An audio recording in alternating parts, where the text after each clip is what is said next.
সকলোকে ধন্যবাদ জনাব বিচাৰিছোঁ। মোৰ এই ফলাফল কেৱল মোৰেই নহয়, মোৰ শিক্ষাগুৰু, মোৰ পিতৃ মাতৃ, মোৰ আত্মীয় স্বজন সকলোৰে। গতিকে মোৰ আজি বহুত ভাল লাগিছে, মানে মই ভাষাৰে বুজাব নোৱাৰিম মোৰ কিমান ভাল লাগিছে।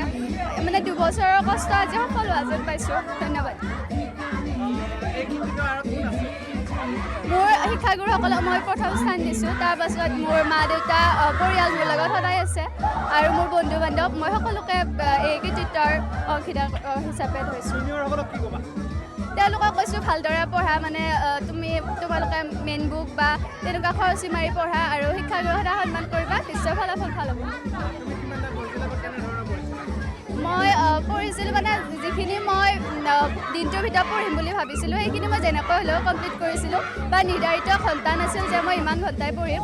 মানে যিখিনি ভাবিছিলোঁ সেইখিনি কমপ্লিট কৰিছিলোঁ, আৰু মই ৰিভাইজ কৰি আছিলোঁ, মানে নপঢ়াখিনি সময়তো মই ৰিভাইজ কৰিছিলোঁ, তেনেকৈ পঢ়িছিলোঁ। মোৰ নাম শ্ৰী নিশ্চিতা কাশ্যপ।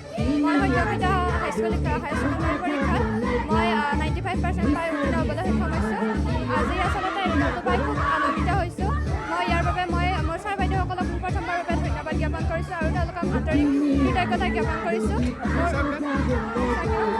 মই ভৱিষ্যতে এগৰাকী প্ৰবক্তা হ'বলৈ বিচাৰোঁ, আৰু লগতে চিভিল ছাৰ্ভিচৰ ট্ৰেইনিং আছে, আৰু লগতে মই এই ক্ষেত্ৰত মোৰ মা দেউতা, বন্ধু বান্ধৱী যিসকলে মোক সহযোগিতা কৰিবলৈ ধন্যবাদ জ্ঞাপন কৰিছোঁ।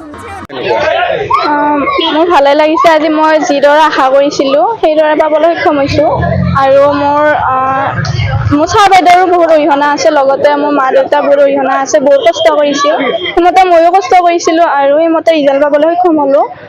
আৰু লগতে মই ছাৰ বাইদেউকো ধন্যবাদ দিছোঁ, কাৰণ আমাৰ যিদৰে পাঠদান কৰিছিল ছাৰ বাইদেউসকলে, যিদৰে প্ৰশ্ন উত্তৰসমূহ আমাক দিছিল বা লিখি দিছিল, সেইদৰে মই পঢ়িলোঁ, আৰু সেইকাৰণে মই আজি এইখিনি আগবাঢ়িবলৈ সক্ষম হৈছোঁ।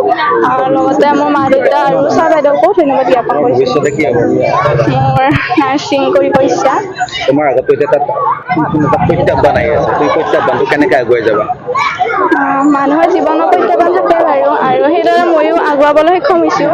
মোৰ জীৱনতো বহুত গৈছে, আৰু সেইদৰে মই এইখিনি আগুৱাই যাবলৈ সক্ষম হ'লোঁ, আৰু আগলৈ এনেদৰে আগবাঢ়ি যাম আৰু আশা ৰাখিছোঁ।